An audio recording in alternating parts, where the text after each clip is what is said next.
And I wonder if anyone has really thought through the consequences.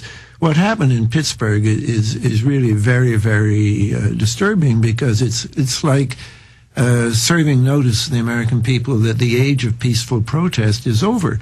If you go to a peaceful demonstration, you risk losing your hearing from this LRAD, which is a monster. I mean, you know, in 1984, Orwell didn't have the imagination to foresee some of the things that we now have in place here. And, you know, I have very mainstream friends who are people who never protested in their lives, but are extremely upset that this kind of, as you say, it's big business. Mm-hmm. And you know, if people can't protest peacefully, well, I don't want to advise them what to do, but I would personally prefer that people protested peacefully. Absolutely. Than be driven to other forms of protest, because peaceful protest is now past history in this country. Yeah, and I went down. I actually covered on the ground the Pittsburgh G20. I was there. They locked down all of downtown Pittsburgh. It was absolutely impossible to get there. They had Humvees with military forces. The National Guard came in. Mm-hmm. It was a $19 million project. I had covered every single one of the quote-unquote protests or out-of-control riots, and I had not seen the force that they used, just the amount of force ever, what they used on Friday night after the G20. You know, it was less than, I don't know if you've seen the videos yet, but there were less than 200 peaceful protesters in Schenley Plaza. Right. Okay. I have seen some of them. Yeah. All the ones I've seen, the camera ends up sort of going crazy and photographing this. Because you're running over their lives. Yeah. You know, I don't want to. Yeah. You know, yeah. You don't want a rubber bullet in the eye. You lose your hearing. You know, people are getting hit with tear gas canisters and LRAD weapons. And I was threatened with arrest several times. I was grabbed by one of the riot police. I'm the only person there. Literally, the protesters are a couple hundred feet away from me, and all I'm doing is filming the line of military police that are out there, and it's just unbelievable. You can't be here. I get charged by one. I get grabbed by another. They reach for the plastic cuffs. And then Rob Dew, who you've been talking with all morning, he was actually detained. Now they showed them the press pass, and they said no, and detained him anyway. And when we were calling to try to get these guys out, they said, no, there's a different process for protesters. Now, this is the first time in this country that they detained over 100 peaceful protesters, took their digital fingerprints, and didn't charge them with anything. It used to be in this country, you had to be charged with a crime, they would take your fingerprints, but if you were found innocent of that crime, you got that information back. These people weren't charged with anything. Right. It's unbelievable. They're obviously databasing the dissidents, you know, to try to quelch us from using our free speech. Like you said, it's a deterrent thing. They want to say to people, you go out and be part of a peaceful protest, and you don't know what's going to happen to you, so stay away. And that's and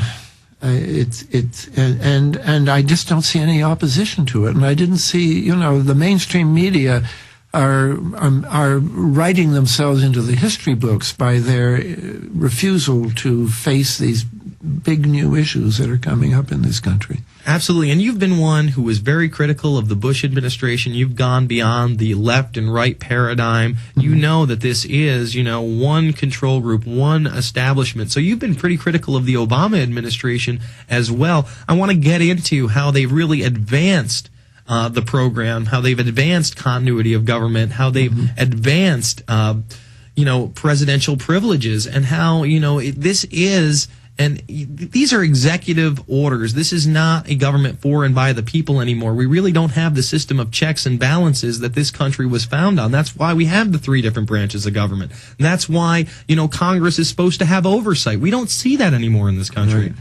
I think there's a crucial issue, which is, I hope everybody listening to this program knows that for 20 years, Rumsfeld and Cheney were planning something called continuity of government measures. Originally, this was a quite legitimate activity. What happens if there's an atomic attack and Washington is hit by a nuclear weapon and we are decapitated? We don't have a government anymore.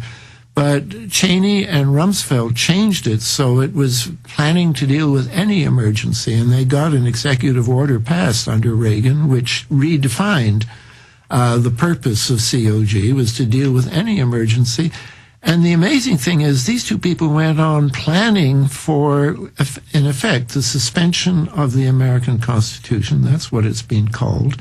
When neither of them were in the government.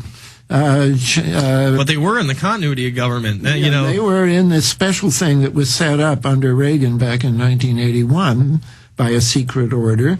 And there's a biography of Rumsfeld that suggests that Clinton didn't even know what was going on.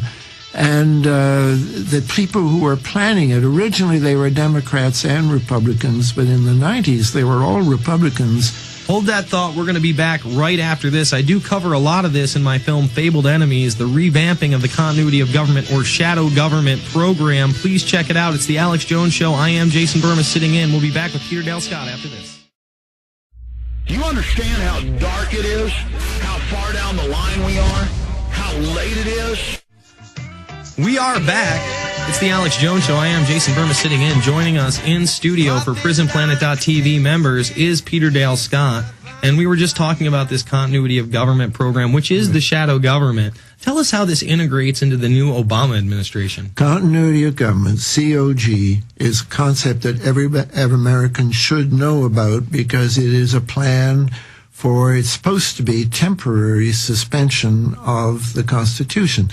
And as I wrote in my book, The Road to 9/11, it was instituted for the first time on the morning, before 10 o'clock on the morning of September the 11th, 2001, in response to these attacks.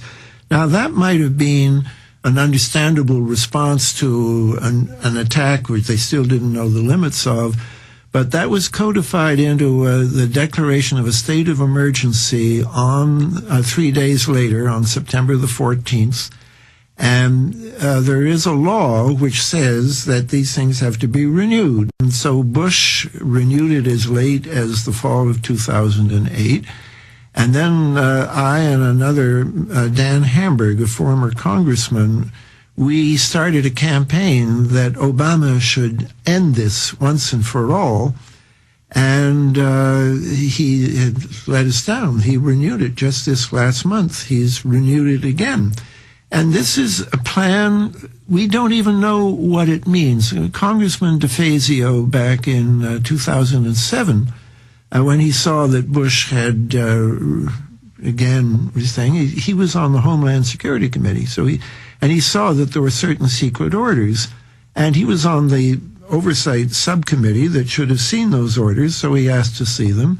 He was told that he didn't have the clearance to see them, because COG has its own clearances.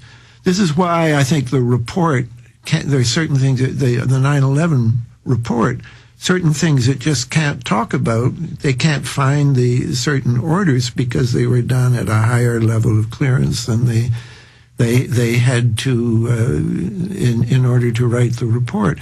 Well, his whole committee wasn't able to see them, and but there's another part of the law, and I feel like a voice in the wilderness here because nobody's picked up on this, but it's right there in the law that if a state of emergency is declared, Congress must review it within 6 months and either ratify the state of emergency or close it down. So, as I say, this ex-congressman Dan Hamburg and I said, well, Congress, you've had 8 years now and you're supposed to do it in 6 months. So for heaven's sakes, do it. And we tried to mobilize a campaign to get everyone to write to their congressman.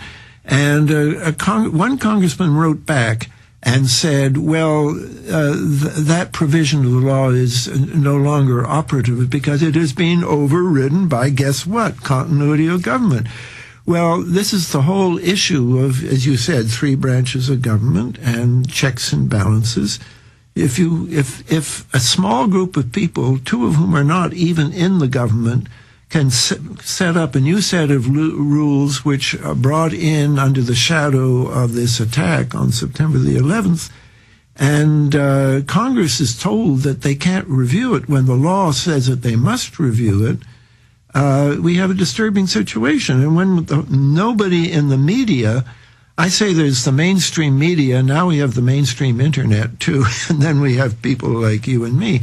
The mainstream internet has not picked up on this, but this whole thing should be looked at, and Congress should, first of all, should find out what secret rules are being put in. I mean, somebody in Congress should have the right to do that. We have an intelligence committee that can look at what the CIA is doing.